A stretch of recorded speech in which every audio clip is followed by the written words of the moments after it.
Estoy grabando. Okay. Bueno, entonces, la presentación es la siguiente: espirometría, un resumen funcional. Mi nombre es Camilo Cardona, soy estudiante de medicina del séptimo semestre. Les agradezco a todos que estén aquí presentes, a todos los que estén viendo este video o esta grabación. Realmente, pues, es un trabajo que he hecho para buscar una forma muy sencilla de ver la espirometría y entenderla, para que los conceptos queden muy claros y sea fácil o lleguemos a una interpretación sencilla. Entonces hemos definido unas cuantas reglas. La primera es que vamos a tener micrófonos y cámaras apagadas, esto buscando la tranquilidad dentro del audio de la presentación. De la misma manera, las preguntas, comentarios y acotaciones, que por supuesto son absolutamente válidas, vamos a hacerlas por medio del chat, o vamos a esperar hasta que lleguemos al punto final en donde vamos a abrir un espacio de preguntas para realizarlas. ¿Listo? Adicionalmente, hay un taller que hemos hecho práctico para la parte final de la presentación. Vamos a pasarles a ustedes en un momento dado un link para que se unan a otro chat. Esto por motivos logísticos, para que podamos hacer toda la presentación, que dura un poco más de 40 minutos, que es el límite que nos fija Zoom como aplicación para hacer estas conferencias. Listo, es el plan que pues tenemos que desarrollar por motivos logísticos. Bueno, entonces entrando en materia, el objetivo que nosotros vamos a tener para el día de hoy, para esta charla, es que hagamos un resumen práctico y bien conciso de la interpretación de la espirometría en el adulto. Entonces estos dos términos están resaltados por varias razones. Vamos a interpretación, y aclaro, es buscar que la gente o que las personas aquí en este chat puedan interpretar una espirometría, porque este tema es supremamente amplio. ¿Listo? Tiene muchas aristas. Lo que yo les voy a hablar realmente es una pequeña parte de lo que este tema puede llegar a ser, pero pues es la pequeña parte que me parece más relevante para lo que refiere a interpretación. ¿Listo?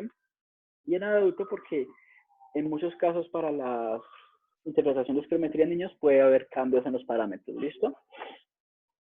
Bueno, entonces la espirometría, pues este es nuestro tema para el día de hoy. Es una prueba realmente muy costo efectiva. No es un aparato muy costoso y por eso los hay muchos en los centros de salud en nuestro país. Es supremamente útil. Dentro de eso, la costo efectividad que tiene.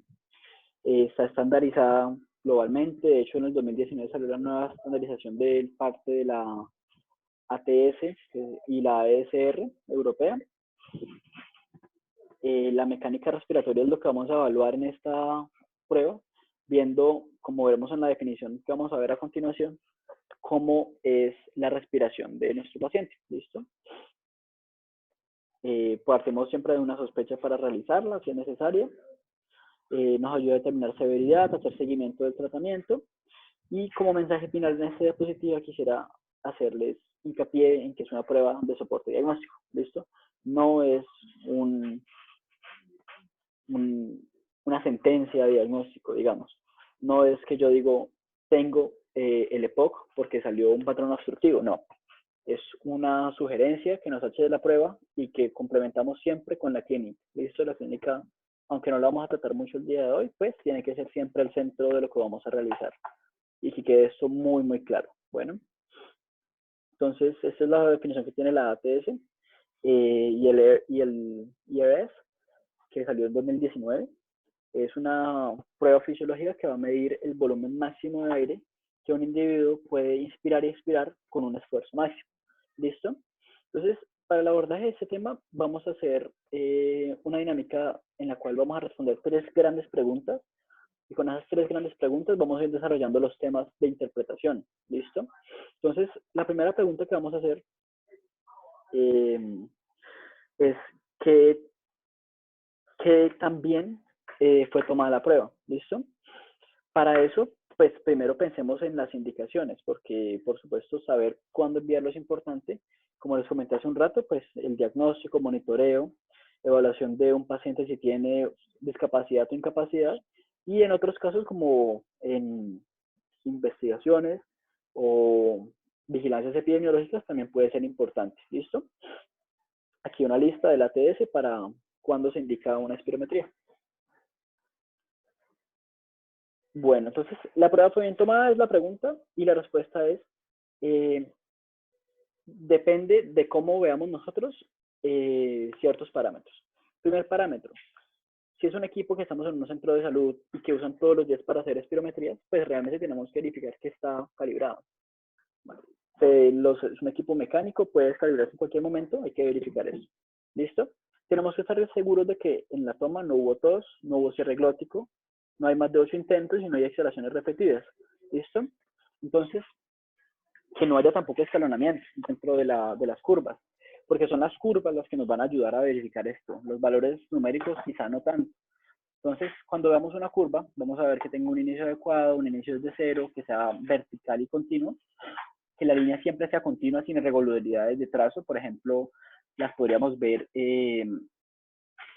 ya en un ejemplo adelante, que no hayan interrupciones de flujo, por ejemplo en el cierre glótico, que el final horizontal de la espirometría sea pues, de más de un segundo y que tenga un tiempo de expiración mayor a 6 segundos. Eso es como lo común.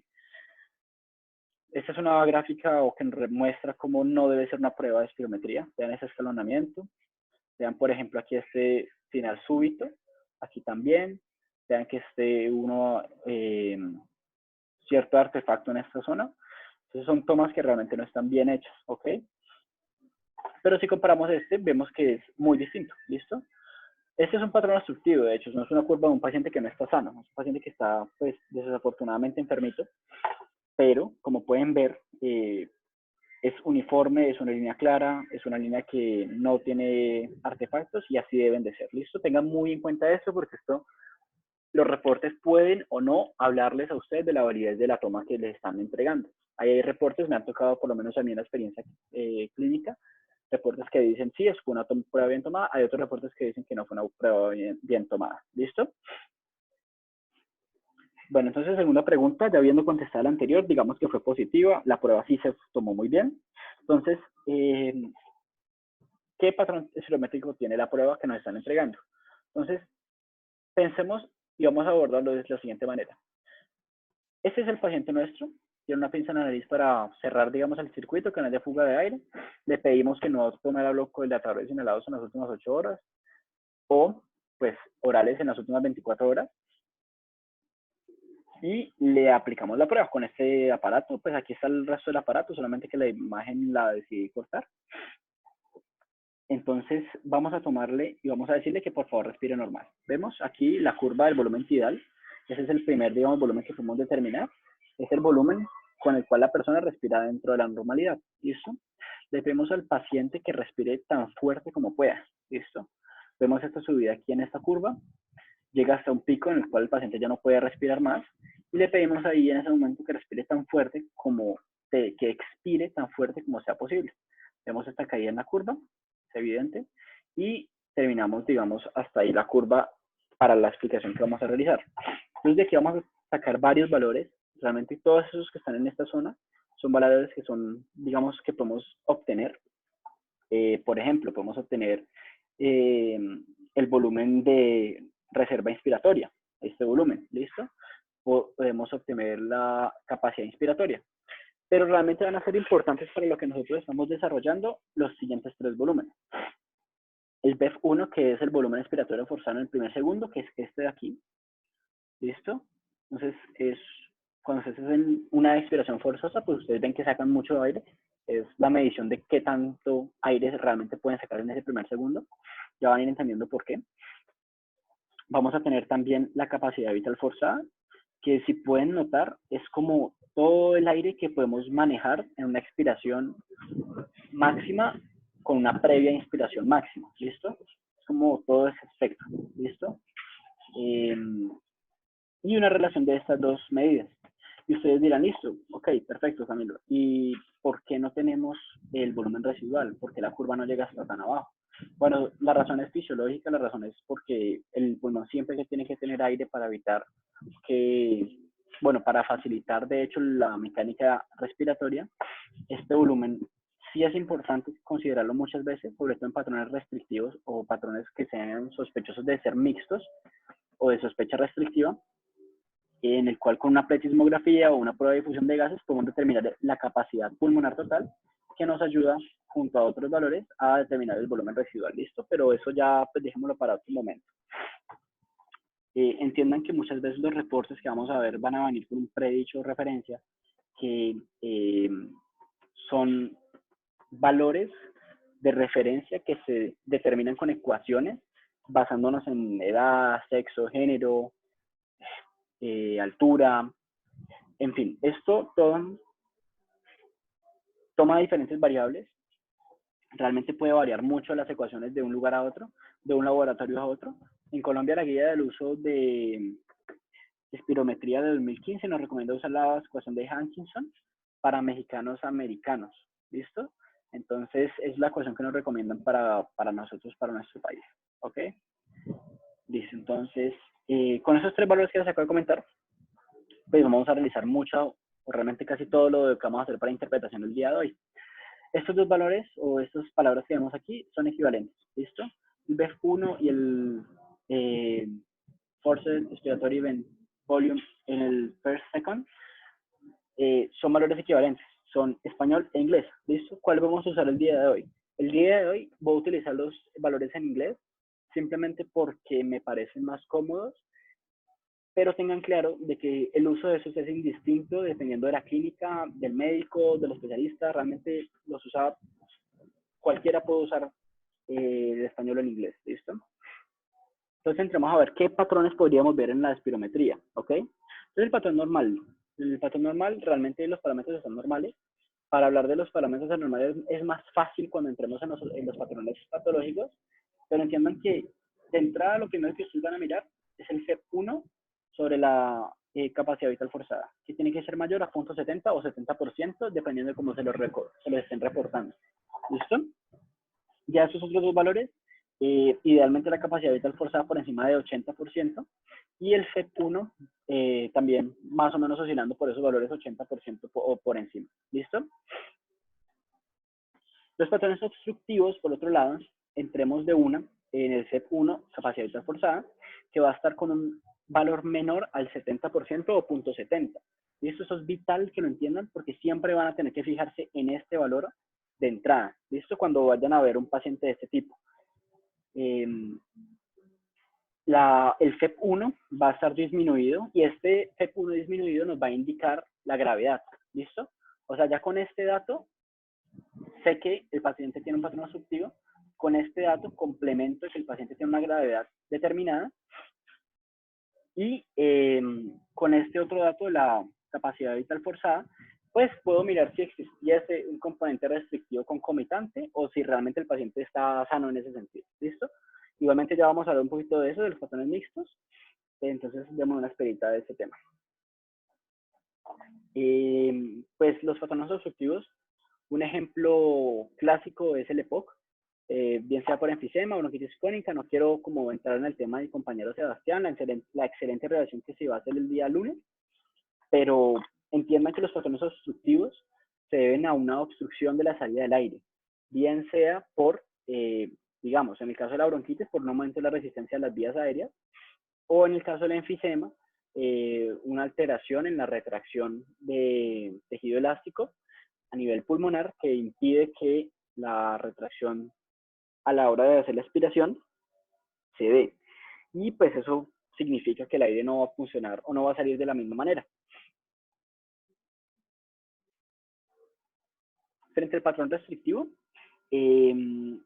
primer punto, vemos este índice, vemos que está sobre 70, vemos que el FEP1 realmente puede estar normal o incluso aumentado, y vemos que la capacidad vital forzada en nuestro indicador está baja. ¿Listo? Cuando esto está bajo, tenemos que entrar a hacer pletismografía para determinar la capacidad pulmonar total. ¿Listo? ¿Por qué? Porque si nosotros no hacemos este proceso, vamos a quedar en el aire. ¿Listo? Con este, o sea, cuando uno dice patrón restrictivo, básicamente lo que uno está diciendo es un patrón que no es obstructivo y que sospechamos es normal o restrictivo. Incluso el término existe, patrón, no simplemente como patrón no restrictivo, no obstructivo, lo recomendan en el CEPAR, si no me equivoco, pero Importante es este punto, ¿listo? ¿Cuándo vamos a tener este tipo de enfermedades? Realmente cualquier enfermedad que limite la capacidad del pulmón de acumular aire, ¿listo?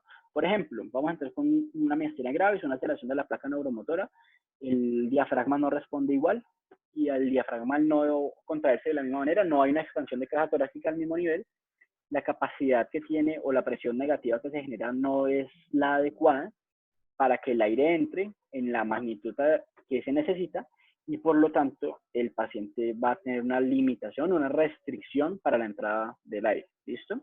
Y por eso el volumen pulmonar, la capacidad vital que veíamos que era una curva que comprendía todo el patrón respiratorio del paciente, va a verse disminuida. El patrón mixto les habíamos hablado, entonces de entrada, el índice, perdón, va a estar disminuido. El paciente tiene el FEP1 disminuido, pues una obstrucción, ya lo habíamos dicho, es un mixto, y la capacidad vital forzada va a estar disminuida también. Listo, tiene los componentes, ambos componentes. Estos patrones son muy, como, digamos, tienen su truco, porque uno puede hablar, yo con la espirometría hablo de que tengo sospecha de patrón mixto o sospecha de una pseudo restricción. Ya vamos a hablar más a fondo por qué.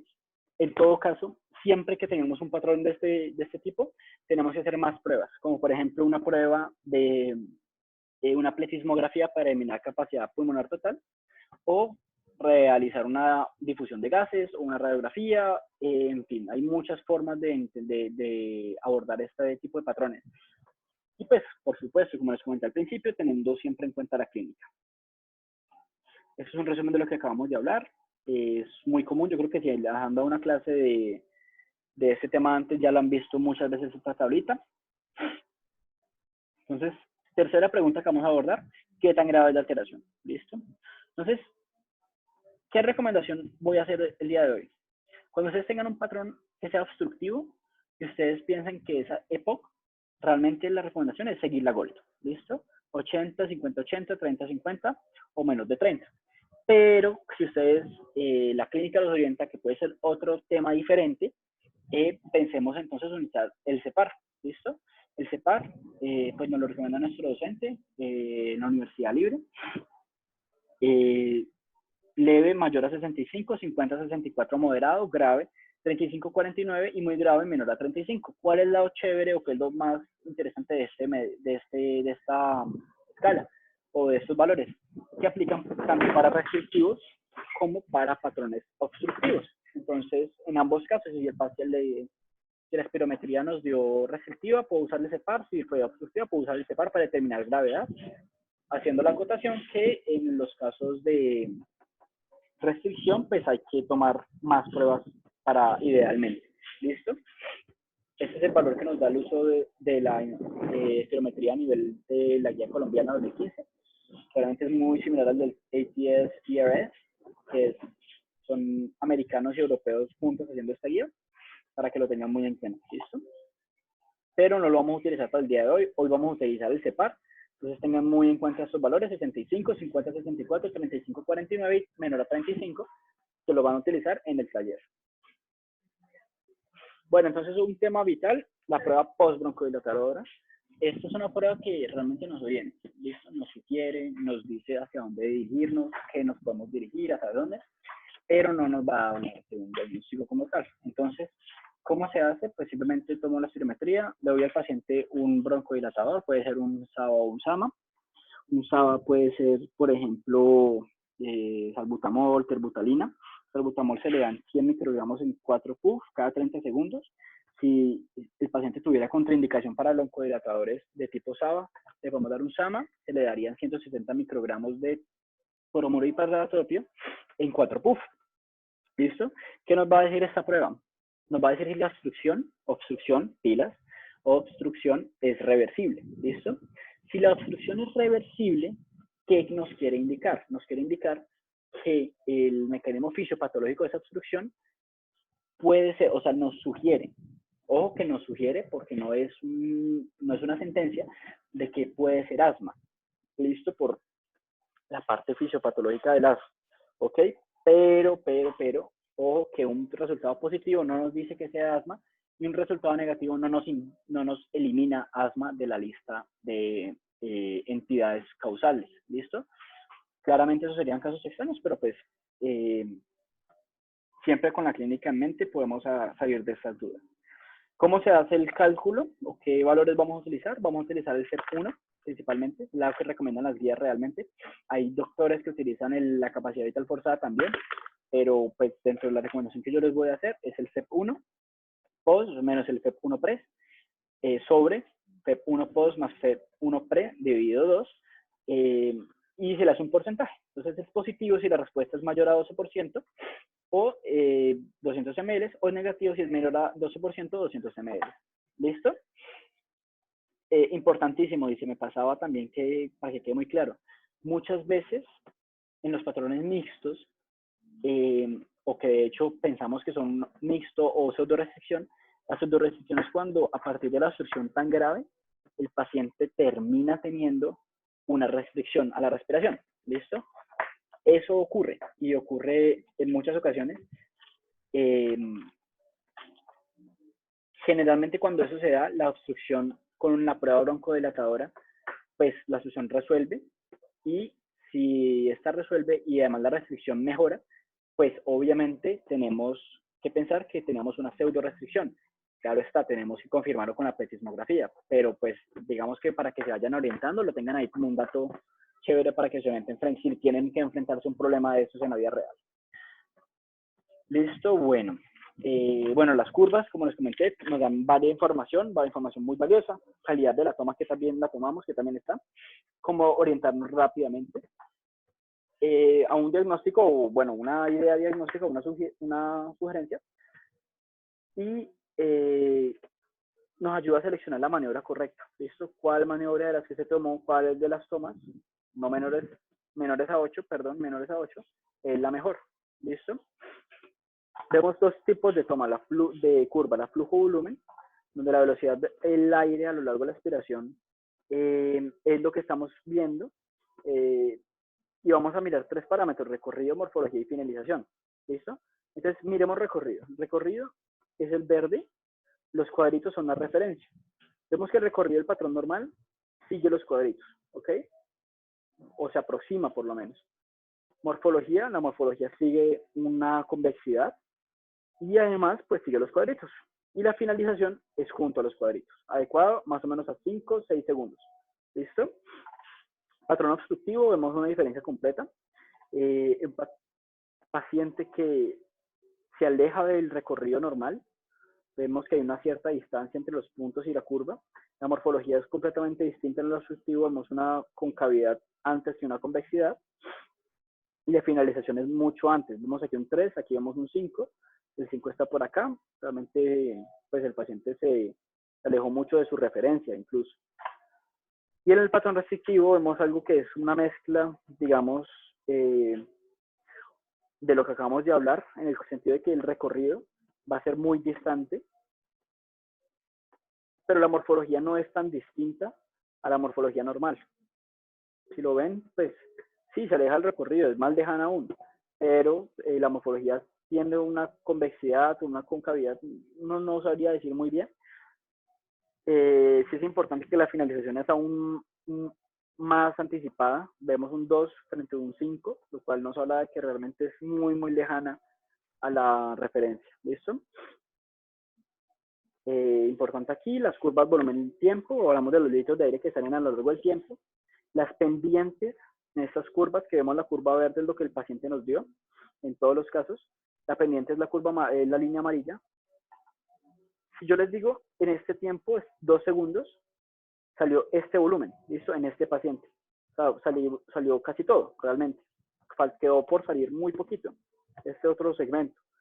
Pero vemos en este paciente que los 2 segundos, realmente lo que salió fue supremamente poco comparando con esta gráfica de acá. Es decir, la pendiente aquí evidentemente es mucho más inclinada, más recostada, qué pena.